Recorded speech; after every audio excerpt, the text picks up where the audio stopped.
Assalamualaikum warahmatullahi wabarakatuh.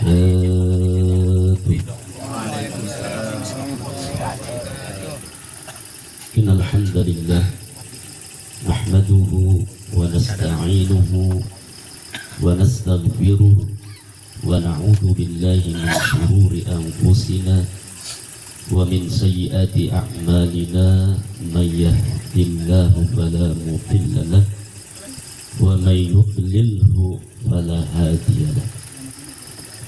Asyhadu an la ilaha illallah wahdahu la syarika lahu wa asyhadu anna Muhammadan abduhu wa rasuluh. Amma ba'du, tahiyatan thayyibah wa ihtiramatan hasanah yang sangat saya muliakan para alim ulama, para kiai, para asatidz yang hadir di tempat yang sangat sederhana ini.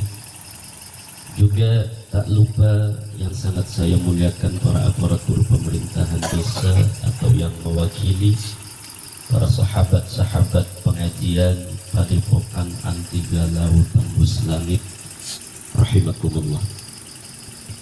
Syukur alhamdulillah kita panjatkan kehadirat Allah Subhanahu wa Ta'ala yang mana pada kesempatan malam hari ini kita semua masih diberikan nikmat panjang umur oleh Allah Subhanahu wa Ta'ala, disertai nikmat Taufik dan hidayahnya sehingga kita bisa berkumpul lagi di tempat yang sangat sederhana ini dalam rangka melaksanakan kewajiban kita pada setiap malam Sabtu, yakni zikir serta mendengarkan daripada tausiah. Mudah-mudahan perkumpulan kita bukan saja hanya perkumpulan di dunia, tapi juga insya Allah kumpul kita di surganya Allah Subhanahu wa Ta'ala. Amin. Salawat dan iring salam mudah-mudahan selalu tersampaikan keharibaan junjungan Nabi dan Rasul pilihan, Habibana wa syafi'ana wa maulana Muhammad sallallahu alaihi wasallam, dan juga kepada para sahabatnya, para ahlul baitnya, para tabi'in, dan kita semua selaku umatnya. Mudah-mudahan selalu mendapatkan syafaat dari junjungan Nabi kita Muhammad sallallahu alaihi wasallam. Hadirin jamaah rahimakumullah. Alhamdulillah, pada kesempatan malam hari ini kita memasuki daripada bulan yang sangat diistimewakan oleh Allah Subhanahu wa Ta'ala. Ada bulan-bulan yang diistimewakan. Dari 12 bulan ada 4 bulan yang diistimewakan oleh Allah Subhanahu wa Ta'ala, dan salah satunya yaitu bulan Dzulhijjah. Dan alhamdulillah kita sudah memasuki bulan Dzulhijjah tanggal keempat besok, ya, tanggal 4. Maka dalam pertemuan kita saat ini akan menyampaikan keutamaan-keutamaan yang terkandung pada bulan Dzulhijjah. Karena Allah Subhanahu wa Ta'ala mengistimewakan bulan Dzulhijjah, berarti kita pun harus mengagungkan, memuliakan bulan Dzulhijjah. Dengan cara apa kita memuliakan, mengagungkan bulan Dzulhijjah? Tentunya dengan amalan-amalan yang dianjurkan oleh agama, yang dianjurkan oleh Nabi kita Muhammad sallallahu alaihi wasallam. Ada sebuah hadis, hadirin rahimakumullah, hadis dari Ibnu Abbas ali Nabi sallallahu alaihi wasallam. Kata kanjeng Nabi, al-yaumul awal huwa al-yaumul ladzi ghafarallahu fihi Adam alaihi salam. Hari pertama daripada bulan haji, hari pertama daripada bulan haji. Hari apa tanggal pertamanya? Hari Rabu, ya, hari Rabu. Nah, pada hari pertama, hari Rabu, dalam sejarah Allah Subhanahu wa Ta'ala mengampuni, ya, pada hari pertama tersebut terhadap kekhilafan yang dilaksanakan oleh Nabi Adam alaihi salam. Apa kekhilafan Nabi Adam? Kalau kita berkata Nabi Adam itu maksiat atau berdosa atau melanggar perintah Allah, mungkin itu kurang bagus kita ucapkan, tapi kekhilafan. Apa yang dilaksanakan oleh Nabi Adam ketika Nabi Adam berada di surga? Nabi Adam dan Hawa ini digoda oleh iblis, ya, digoda oleh iblis supaya mendekati Syajaratul Khuldi dan memakan buah daripada Al-Khuldi. Dan itu adalah sebuah larangan dari Allah Subhanahu wa Ta'ala. Kata Allah, wahai Adam, kamu silahkan bertempat tinggal di dalam surga selama-lamanya. Silahkan menikmati hidangan-hidangan yang ada di surga, kenikmatan-kenikmatan, keindahan-keindahan di dalam surga, silahkan. Tapi pesan Allah cuma satu, wala taqraba hadhihi syajarah fatakuna minadh dhalimin. Jangan kau dekati Syajaratul Khuldi, apalagi sampai Adam dan Hawa kalian berdua memakan daripada Syajaratul Khuldi, buahnya.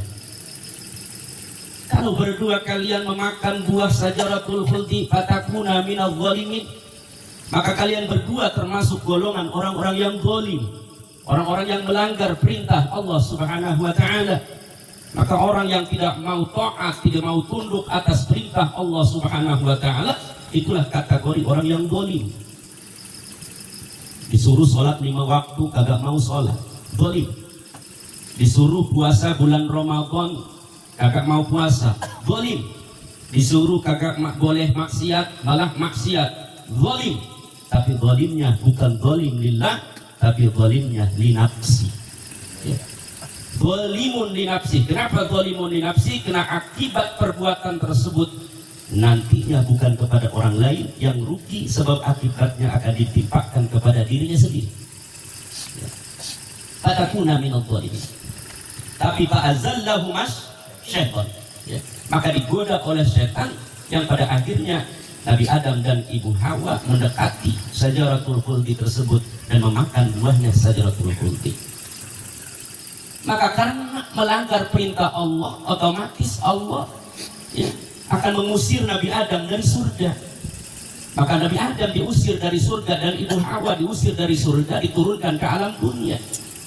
Dan salah satu akibat konsekuensi supaya lebih pedih atas perilaku-perilaku yang dilaksanakan oleh Adam dan Hawa, ketika diturunkan tidak dikumpulkan berdua, diturunkannya tapi dipisah. Diriwayatkan Nabi Adam alaihissalam diturunkan di negara Hindi, Sri Lanka, Hindia, dan Ibu Hawa diturunkan di negara Jeddah. Tapi hadirin rahimakumullah, ketika Nabi Adam alaihissalam diturunkan dari surga ke alam dunia, maka Nabi Adam bercucuran air matanya, menangis Nabi Adam, memohon maaf, memohon ampunan kepada Allah Subhanahu wa Ta'ala selama 40 tahun menangis, sampai air matanya itu ibaratnya meneteskan menjadi kali, menjadi aliran kali yang mengalir air matanya Nabi Adam alaihissalam, saking menyesalnya berbuat yang dilarang oleh Allah Subhanahu wa Ta'ala. Maka setelah 40 tahun menangis menyesali, Rabbana zalamna anfusana wa illam taghfir lana wa tarhamna lanakunanna minal khasirin. Ini adalah naungan atau ratapan Nabi Adam alaihi salam atas kesalahan-kesalahannya. Padahal Nabi Adam itu, hadirin rahimakumullah, cuman bikin kesalahan 1 kali doang langsung diusir dari surga. Bikin kesalahan 1 kali Nabi Adam diusir dari surga. Pertanyaannya, kita yang ada di dunia ini yang dosanya bukan 1 kali, yang dosanya banyak setiap hari, kita tidak terlewatkan melaksanakan dosa sadar atau tidak sadar, kepengen mancing surga, ya, itu dosanya akeh, kepengen mancing surga. Nabi Adam gawe kesalahan sebalik diusir dari surga. Nah, hadirin rahimakumullah, apakah Nabi Adam ini istilahnya tidak maksum? Nabi kan maksum, ya, terjaga untuk berbuat hal-hal yang dilarang oleh Allah. Tapi kenapa Nabi Adam seorang nabi melaksanakan apa yang dilarang oleh Allah Subhanahu wa Ta'ala? Nah, ini mah hanya sabab doang, hanya luarnya doang melaksanakan larangan Allah, tapi dalamnya, qalbunya, hakikatnya adalah menjalankan perintah Allah. Luarnya larangan, tapi dalamnya itu adalah perintah Allah. Perintah Allah. Kenapa perintah Allah? Ya kalau Nabi Adam kagak diturunin di surga, dari surga ke alam dunia, ke bumi, laju bumi ini siapa yang akan menempati? Bumi ini siapa yang akan menempati kalau bukan manusia? Sedangkan Allah ya sebelum menciptakan Adam alaihi salam sudah mendeklarasikan kepada para malaikat, inni ja'ilun bil ardi khalifah. Itu sebelum Nabi Adam diciptakan, Allah sudah mendeklarasikan kepada para malaikat Allah bahwa sesungguhnya aku akan menciptakan seorang khalifah, ya, seorang penduduk yang akan menempati di muka bumi ini, dan khalifah itu adalah golongan manusia. Malaikat protes kepada Allah, ataj'alu fiha ma yufsidu fiha wa yasfiku dima. Apakah Tuhan Allah menciptakan seorang manusia sebagai khalifah di muka bumi yang akan saling membunuh satu dengan yang lainnya, saling menipu satu dengan yang lainnya, saling ngegarong satu dengan yang lainnya? Manusia itu nakal, kata malaikat. Yang lebih hak untuk menempati di muka bumi ini bukan Adam, bukan manusia, tapi saya sebagai malaikat. Apa kata Allah? Mengucapkan inni a'lamu ma la ta'lamun. Jangan protes. Ya sesungguhnya aku mengetahui apa yang kalian tidak ketahui. Diam. Jangan protes, kata Allah. Nah berarti karena Allah ini ja'ilun fil ardi khalifah, berarti dalamnya itu Allah itu memerintahkan kepada Adam ya, untuk mendekati dan makan sajaratul khuldi. Karena kalau tidak ada sebab kesalahan, maka Nabi Adam tidak akan diturunkan ke muka bumi. Itu dalam ilmu tauhid yang disebut tanjijiyun qadimun, ya, melestarikan ya janji Allah yang telah dahulu sebelum menciptakan Nabi Adam.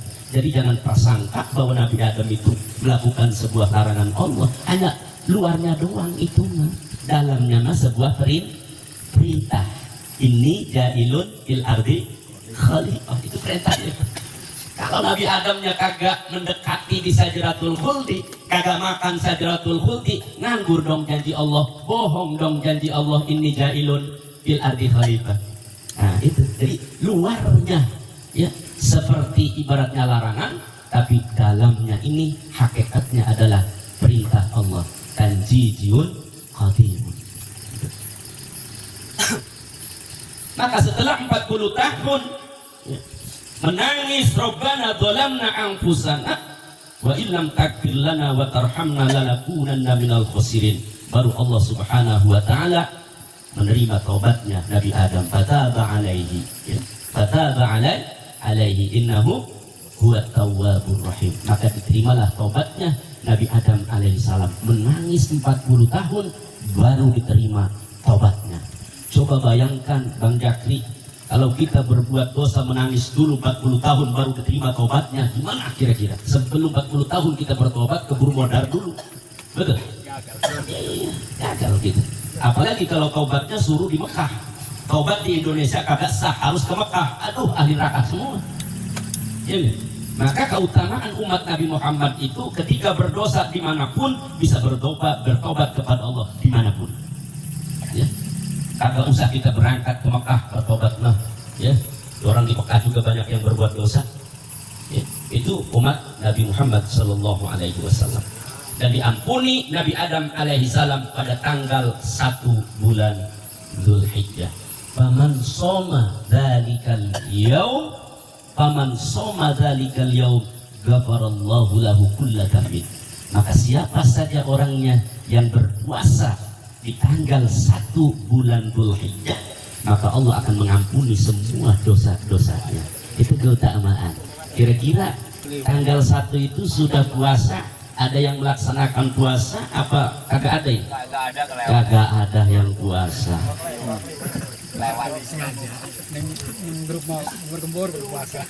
Tapi ada, insya Allah ada. Cuman kalau wali itu diem aja. Kalau wali mah kagak mau ketahuan. Ya, Bang Juri kan bentar lagi jadi wali. Jadi wali. Indonesia wis puasa. Itu malam atau hari pertama. Asani al-yaumul ladzi istajaba Yunus alaihi salam fa akhrajahu min batnil huti. Hari kedua, tanggal kedua daripada bulan haji, Allah Subhanahu wa taala mengijabah doa daripada Nabi Yunus alaihi salam, sekaligus menyelamatkan Nabi Yunus alaihi salam. Diselamatkan dari apa? Fa akhrajahu mim batnil huti, maka Nabi Yunus dikeluarkan dari dalam perut ikan yang sangat besar. Itu diampuni oleh Allah, diselamatkan oleh Allah pada tanggal 2 daripada bulan haji. Awalnya hadirin rahimakumullah, Nabi Yunus itu asal muasalnya jengkel kepada kaumnya. Diutus Nabi Yunus, seorang nabi di daerah negara Irak atau Baghdad, menjadi nabi ya di daerah Baghdad atau Irak. Ketika diajak kaum-kaumnya, masyarakatnya untuk bertauhid kepada Allah, untuk menyembah Allah, untuk mengimankan kepada Allah, malah masyarakatnya ini malah kagak mau dengar omongan Nabi Yunus. Malah masyarakatnya ngemusuhi, ya, ngemusuhi. Sehingga Nabi Yunus alaihissalam sehari, 2 hari, sebulan, 2 bulan terus-terusan mengajak kaumnya untuk bertauhid kepada Allah, tapi satu pun kagak ada yang mau nurut, yang mau iman kepada Nabi Yunus. Akhirnya Nabi Yunus jengkel. Kata Nabi Yunus, begini amat ini masyarakat, nakal benar ini masyarakat. Udah capek saya dah. Udah saya pergi aja deh dari Irak ini, saya mau nyebrang laut. Ditinggalkanlah kaumnya tanpa berdiskusi dulu, tanpa dialog dulu kepada Allah Subhanahu wa ta'ala. Tanpa memberitahukan kepada Allah, Nabi Yunus ini langsung cabut dari negara Baghdad, nyebrang laut pakai kapal. Akhirnya ya, lalu Nabi itu kagak boleh bertindak sendiri ya. Nabi mah mau ngapain bertindak apapun itu atas izin Allah. Nah, Nabi termasuk Nabi Yunus mau meninggalkan kagak boleh, sebab belum ada izin dari Allah. Memaksakan diri kagak izin lagi, jengkel Nabi Yunus karena dakwanya kagak diterima di masyarakatnya. Akhirnya jengkel, ditinggalkan, nyebrang laut. Pas nyebrang laut pakai kapal yang begitu besar, itu kapal oleng ya. Oleng mau tenggelam, kanan kiri oleng. Padahal kagak ada angin, kagak ada hujan, kagak ada petir, tapi kapal ini oleng terus. Kata kepala nahkodanya berbicara, wah agak salah lagi ini. Salah satu penumpang daripada kapal ini ada yang bermasalah dengan Tuhannya, ya. Ada yang sedang bermasalah dengan Tuhannya, sehingga Tuhan sekarang sedang menguji kita. Maka mau tidak mau, ini harus kita cari siapa orangnya yang bermasalah dengan Tuhannya. Maka diundilah dari sekian nahkoda, dari sekian penumpang, diundi namanya satu persatu, dikoclok. Setelah dikoclok, pas bukunya itu, kertasnya, ketika keluar dari ratusan orang penumpang, ternyata yang keluar adalah Yunus. Yang keluar Yunus. Kok Yunus yang nggak mungkin? Yunus ini orang jujur. Coba kita masukin lagi, kita koclok lagi, dikoclok lagi. Ketika keluar kedua kalinya, Yunus lagi. Udah nggak geter-geter tuh Nabi Yunus. Wah, kalau begini saya pasti akan dibuang ke laut ini, kata Nabi Yunus. Coba satu kali lagi, diundi lagi, dikoclok lagi, sampai 3 kali. Benar saja hadirin, yang keluar namanya Yunus. Udah mau Yunus kayak, yang penting kita selamat ke tengah pada kapal, daripada kita yang mati semua tenggelam. Udah mending kita ngorbanin orang satu aja, kita lempar ke lautan ya. Biar selamat kita semua. Pegang tuh Nabi Yunus ya. Orang banyak kan diutalin ya. 2 tahun sebelum jatuh ke laut, maka Allah Subhanahu wa taala ngutus ikan yang sangat besar. Namanya kalau ikan di laut yang sangat besar itu ikan nun, ya. Hut atau nun itu ikan yang paling besar di laut. Ada yang besarnya seperti kapal, ya, kapal bakahuni itu, kapal feri. Sehingga jangankan makan orang satu, kapalnya aja bisa dimakan. Ya, di laut ini laut makhluk yang paling besar. Itu nun. Ada lagi ikan yang paling kecil di laut. Apa ikan yang paling kecil? Yang paling kecil Menglawi. Apa ikan yang kecil? Hah? Anak teri. Anak teri ya. Yang paling kecil itu anak teri keluron atau prematur. Ya, putune teri prematur. Iku sudah teri prematur pisan itu. Yang paling kecil itu, ya, prematur atau keluron. Maka Nabi Yunus alaihissalam langsung masuk ke dalam perut itu ikan yang sangat besar. Ya. Maka ketika masuk di dalam perutnya ikan yang sangat besar, Nabi Yunus itu kegigilan. Kegigilan. Kagak bisa napas, kagak bisa apa. Baru tuh Nabi Yunus ingat kepada Allah Subhanahu wa taala, la ilaha illa anta subhanaka inni kuntu minadh dhalimin. La ilaha illa anta subhanaka inni kuntu minadh dhalimin. Terus-terusan Nabi Yunus ya, membaca la ilaha illa anta, menyebut nama-nama Allah, mengakui bahwa dirinya ini bersalah. Ya, bersalah kepada Allah, mengakui kesalahan kepada Allah Subhanahu wa taala. Maka karena Nabi Yunus di dalam perutnya ini selalu berzikir kepada Allah, mengakui kesalahannya, maka Allah selamatkan Nabi Yunus daripada perut ikan. Maka ikan itu langsung cari daratan, langsung dilepehin tuh Nabi Yunus, diselamatkan sama ikan. Bur aja diempos, langsung di daratan. Maka ketika di daratan itu Nabi Yunus terasa kegigilan, ya, terasa atis, kegigilan. Itu Nabi Yunus kayak seperti anak kecil yang baru lahir. Teriak, kelejet. Makanya itu doa la ilaha illa anta. Ulama-ulama menganjurkan kalau kita ada sesuatu yang sangat sulit, ya, yang sangat sulit, maksudnya ada masalah keluarga, ada masalah kehidupan, maka kita perbanyaklah membaca la ilaha illa anta subhanaka inni kuntu minadh dhalimin. Membacanya sebanyak 41. Baca ketika ada masalah apapun, masalah dunia, masalah keluarga, masalah istri, masalah anak, masalah kehidupan, masalah uang. Ketika gak ada uang, udah banyakin tuh baca la ilaha illa anta subhanaka inni kuntu minadh dhalimin. Mengakui bahwa pribadinya termasuk orang zalim karena meninggalkan kaumnya tanpa restu, tanpa izin dari Allah Subhanahu wa ta'ala. Apa jawaban Allah setelah mengucapkan la ilaha illa anta sebanyak 41? Fastajabna. Maka Allah akan mengijabah. Fastajabna, maka Allah akan mengijabah. Ini khusus kepada Nabi Yunus, tapi umumnya kepada kita karena tercatat dalam Al-Qur'an.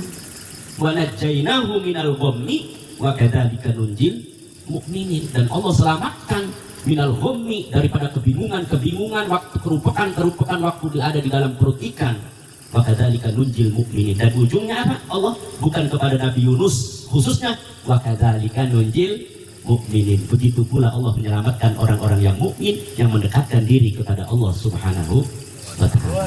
Itu diselamatkan Nabi Yunus pada hari kedua bulan Dzulhijjah. Paman soma dzalikal yaum, maka barang siapa orang yang berpuasa di hari tersebut, hari kedua, ya, hari tanggal kedua daripada bulan haji, maka Allah Subhanahu wa ta'ala istajaballahu du'a'a, maka Allah bakal mengijabah doanya. Apa doanya? Permintaannya, maka Allah akan mengijabah. Itu udah kelewat dua tuh. Tanggal 4 nih masih ada nih, yang tanggal 5, tanggal 4, tanggal 6 masih ada. Ya, maka kita akan kupas ya supaya selesai. Ya.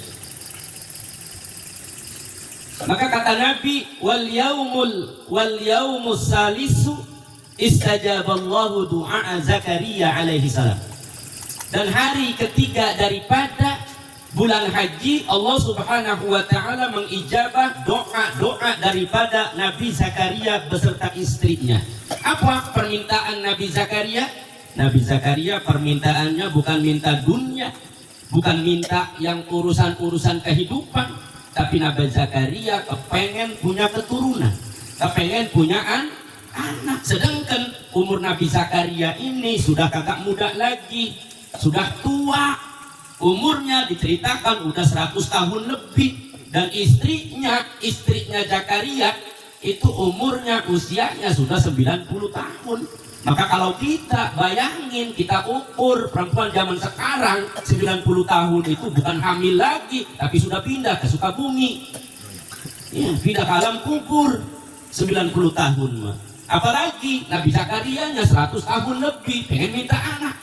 Kalau kita ukur dengan kehidupan kita, orang kita zaman sekarang bukan waktunya minta anak, sudah dikubur 100 tahun. Maka Nabi Zakaria tidak berputus asa seraya meminta kepada Allah subhanahu wa ta'ala supaya diberikan keturunan, supaya diberikan anak.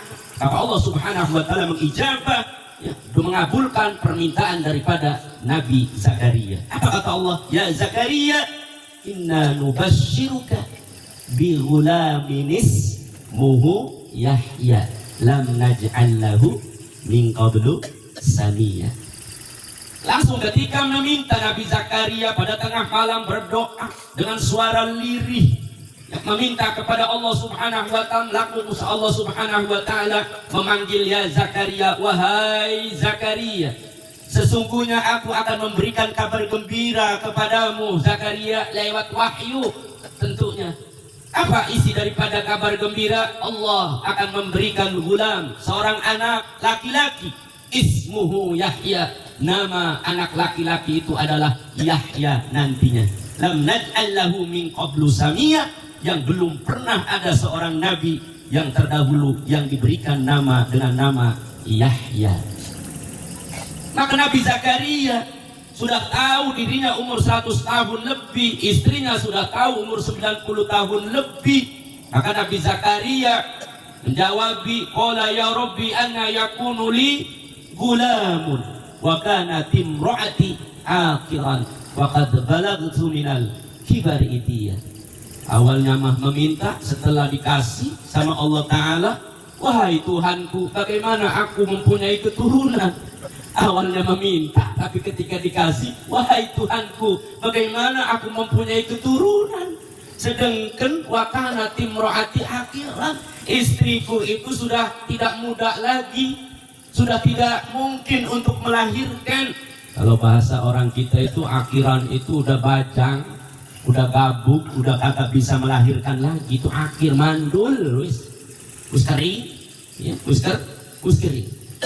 Wakana faqad balagtu minal kibari atiya, dan aku sendiri sudah tua rentah, ya. Minal kibari atiya, sudah tua rentah, umur 100 tahun lebih. Tapi apa kata Allah subhanahu wa ta'ala? Kata Allah subhanahu wa ta'ala, tidak ada yang mungkin kalau aku sudah menghendaki. Loh, kamu saja Zakaria awalnya tidak ada, lalu saya ciptakan, waqad khalaqtuka min qablu, dan aku ciptakan kamu ke alam dunia, padahal kamu awalnya belum ada. Maka Nabi Zakaria bertanya, apa tanda-tandanya kalau istriku sedang mengandung? Ya, sedang mengandung. Ayatuka alla tukallima nasa salasata ayamin illa ramza. Ciri bahwa istri kamu sedang mengandung, kamu kagak bisa bicara.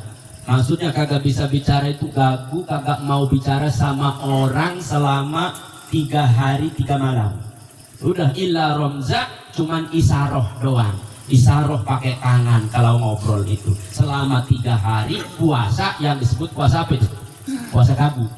Iya, puasa bisu tuh. Kalau ada juga tuh amalan wiridan yang istilahnya ketika kita sedang tirakat, ya, mewirid riyadhah, itu kagak boleh bicara sampai 3 hari, bahkan ada yang 1 minggu. Kalau bicara batal. Nah itu mungkin tirakatnya, ya, ngambilnya memang dari Nabi Zakaria alaihissalam. Itu ada, jangan dianggap bid'ah, ada dari Nabi Zakaria alaihissalam. Maka Allah Subhanahu wa ta'ala berikan anak kepada Nabi Zakaria, diijabah, dikabul permintaannya, itu hari ketiga daripada bulan Dzulhijjah.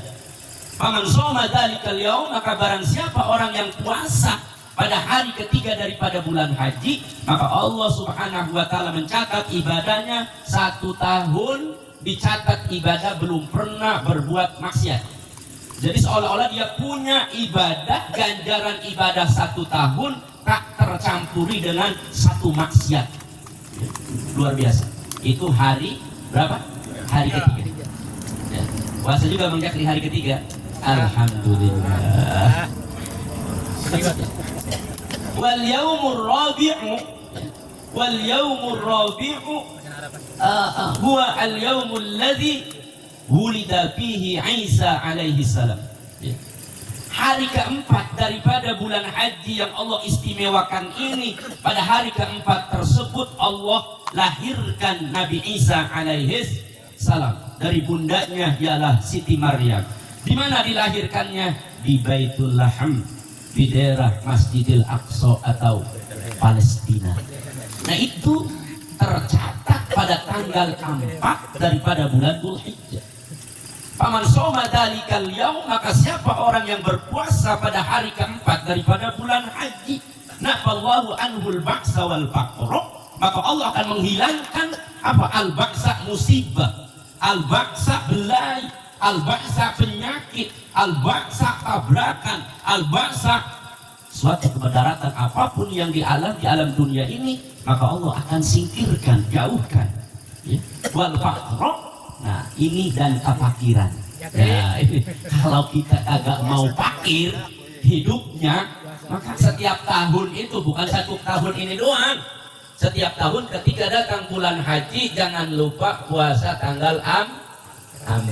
Maka Allah akan hilangkan belainya, musibahnya, kesusahnya, wal faqra dan kefakiran. Ya, kefakiran kantong, kefakiran dunia, kefakiran duit, susah segala macam urusan dunia, maka laksanakanlah perintah Allah Subhanahu wa ta'ala.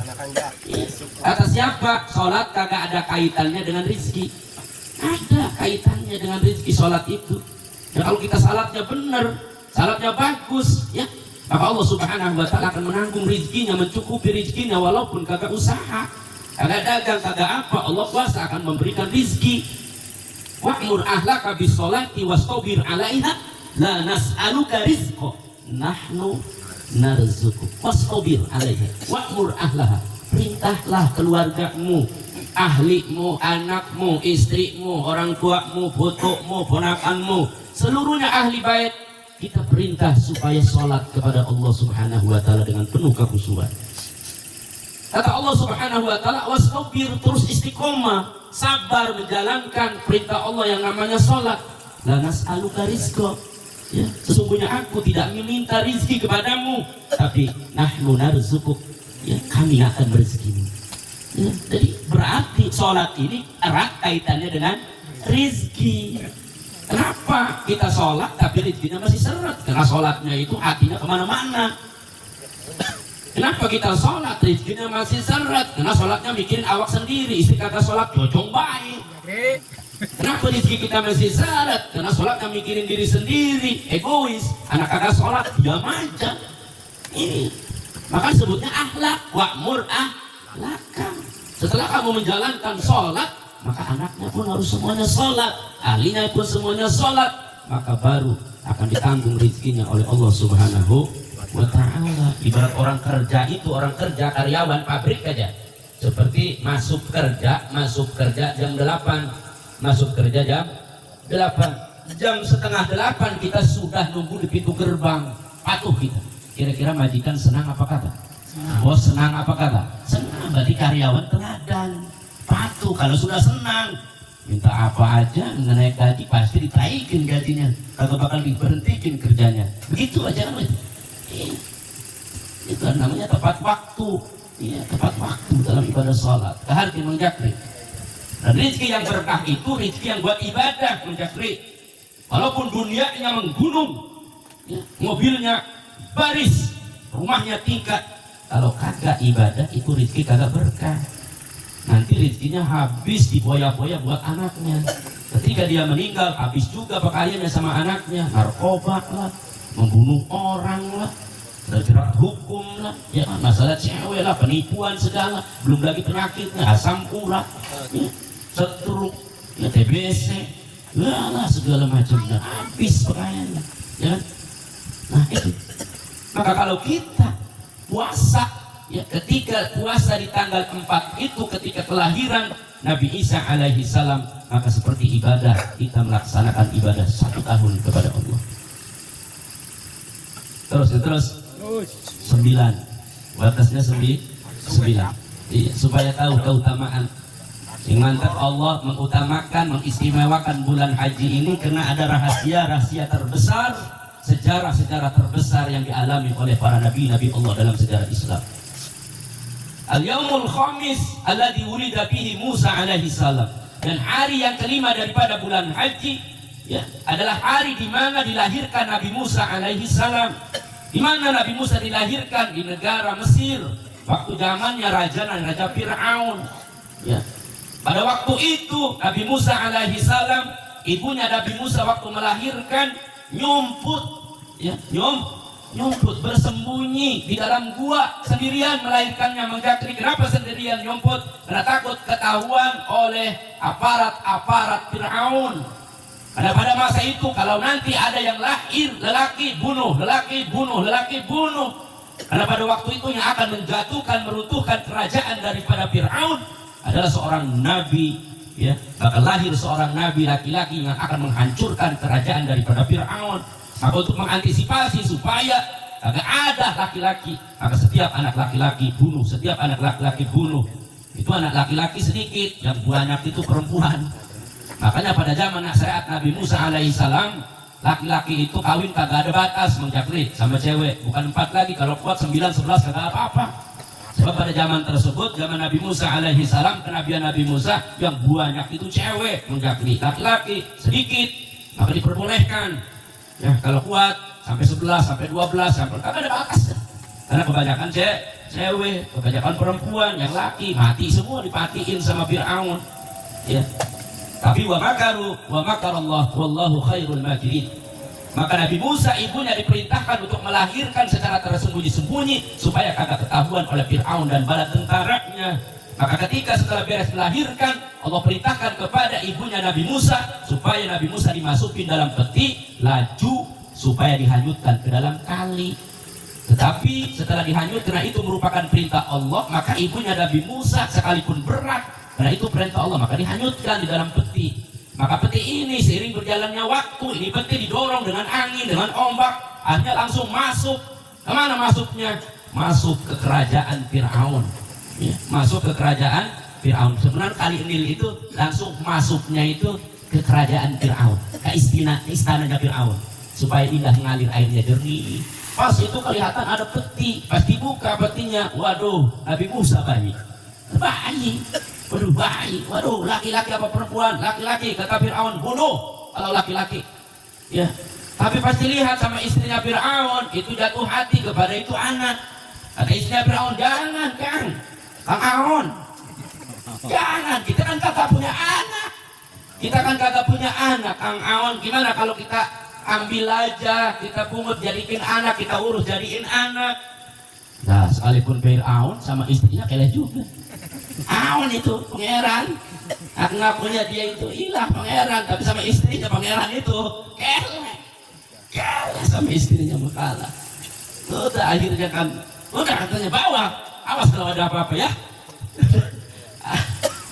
Ditakutin yang lainnya dibunuh, padahal macannya masuk ke dalam istana.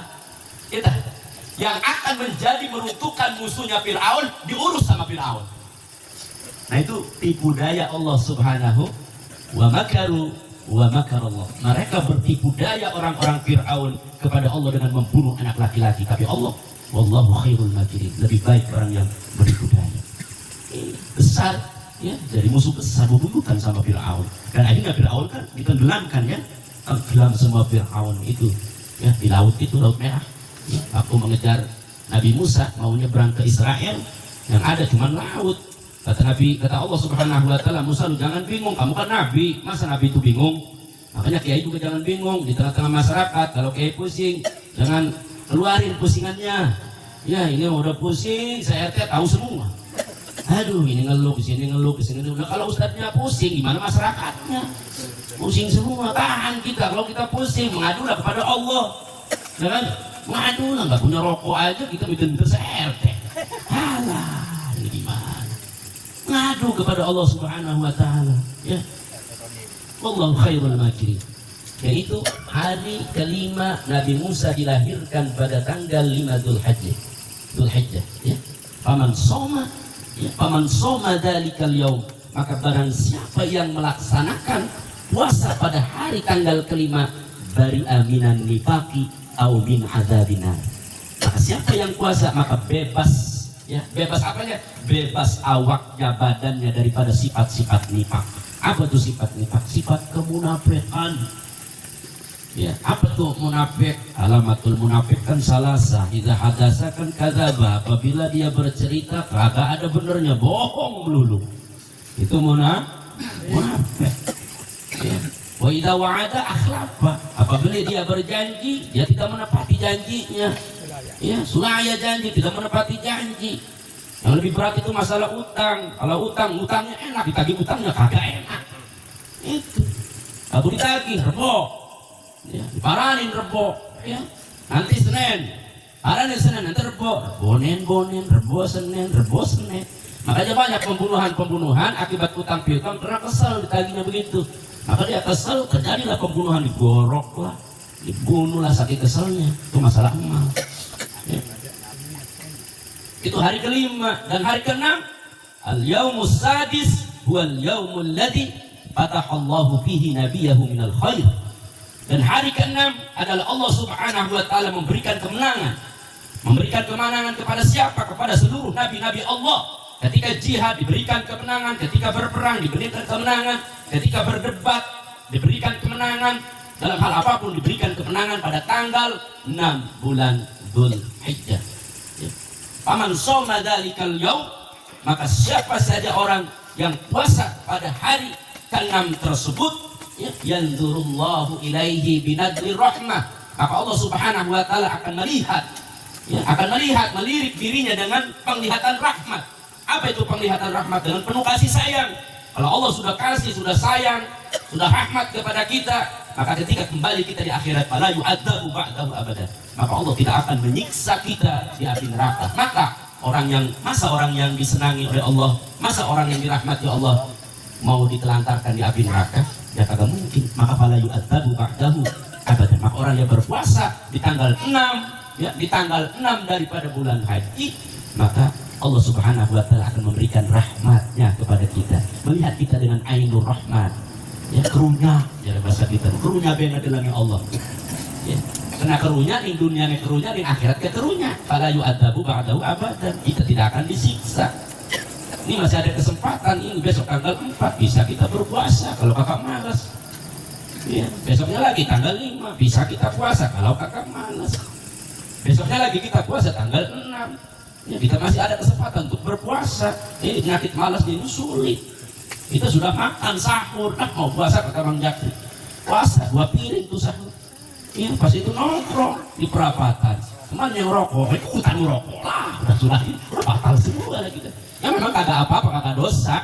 Cuman kita kalau pengen mendapatkan keberkahan, rahmat, apa yang telah saya sampaikan tadi, jalankan salah satunya. Kan begitu. Yang ketujuh, wal yaumus sabi'u, hari yang ketujuh, tanggal 7 daripada bulan haji, maka Allah Subhanahu wa ta'ala yughlaqu fiha abwabu jahannam. Hari ketujuh Allah Subhanahu wa ta'ala mengunci, ya, menggembok pintu-pintu neraka jahanam. Pintu-pintu neraka jahanam pada hari ketujuh daripada bulan haji tertutup rapat semua api neraka pintunya. Wala tuftahu hatta tamdiya ayyamul asri, dan tidak akan dibuka oleh Allah pintu surga, pintu neraka tersebut hatta tamdiya ayyamul asri, sehingga lewat tanggal 10. Setelah tanggal 10 Idul Adha baru dibuka lagi tuh pintu-pintu jahanam oleh Allah. Maka apa hikmahnya bagi orang yang berpuasa di tanggal 7? Faman soma dzalikal yaum adlaqallahu anhu salasina baban minal usri.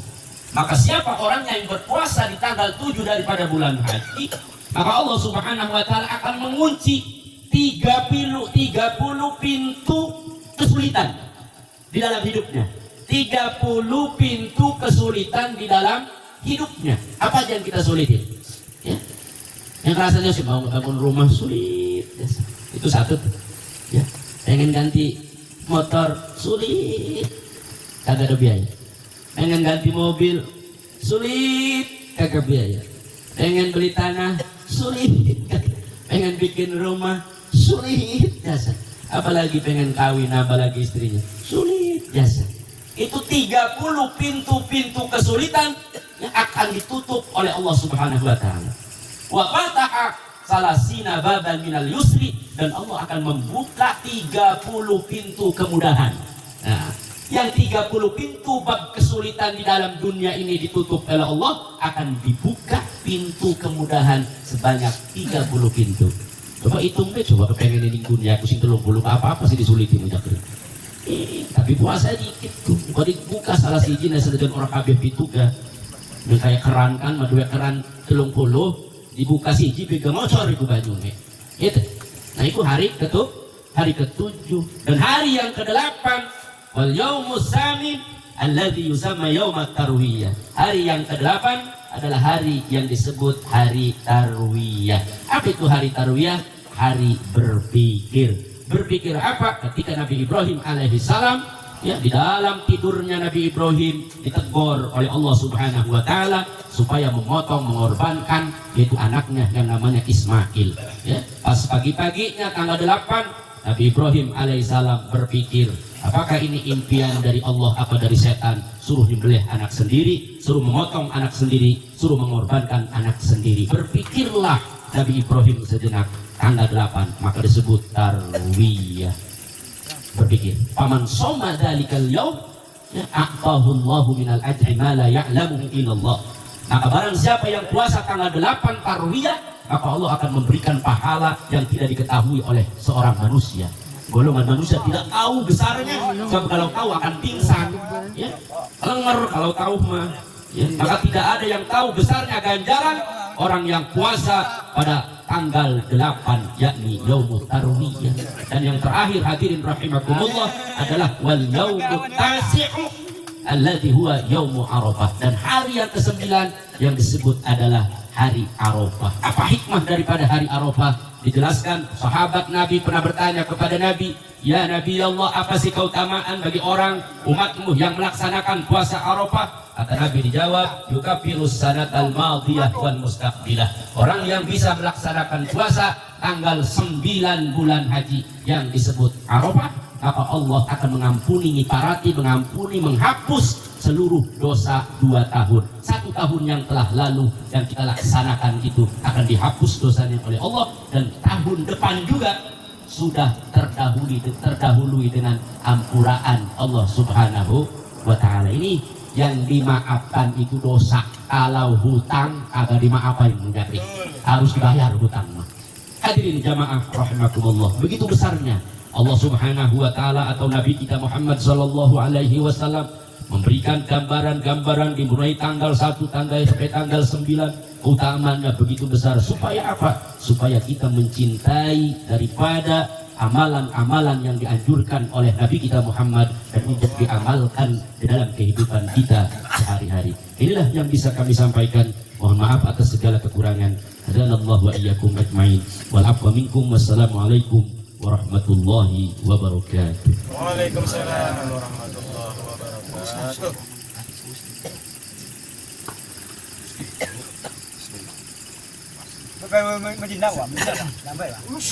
Maka pertemuan kita, perkumpulan kita tutup dengan membaca hamdalah. Alhamdulillahirabbil alamin.